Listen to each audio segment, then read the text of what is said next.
what's the situation like in Kent? Well, I think in Kent we're in a different position from much of the rest of the country because we've always worked closely actually with the consortium survey. We've participated in that each year since it was set up in 2011. And our specialist service saw this issue coming.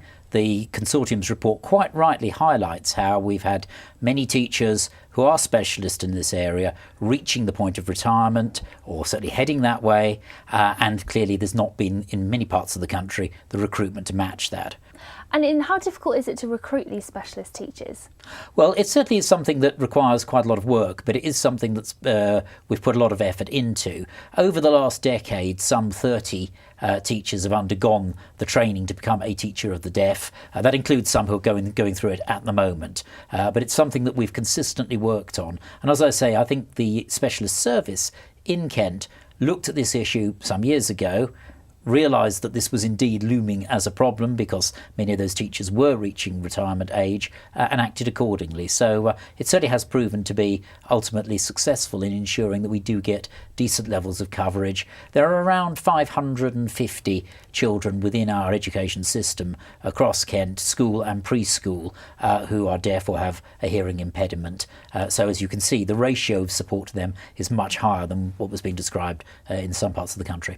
And on a slightly different note, but still to do with children, we were talking earlier on in the programme about how county chiefs are saying that they'll need an extra £100 million to provide extra school places by 2022. How much of an issue is this for KCC? It's a very significant issue, and it's something that we've been saying for a long time now. What's happened is really a combination of two things. On the one side, we have more children who are coming through the primary system.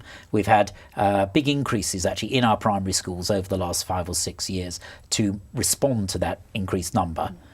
They are now coming through into secondary school in increasing numbers. So clearly there's a need for more secondary places, for new secondary schools in some parts of the county, Thanet being a good case in point.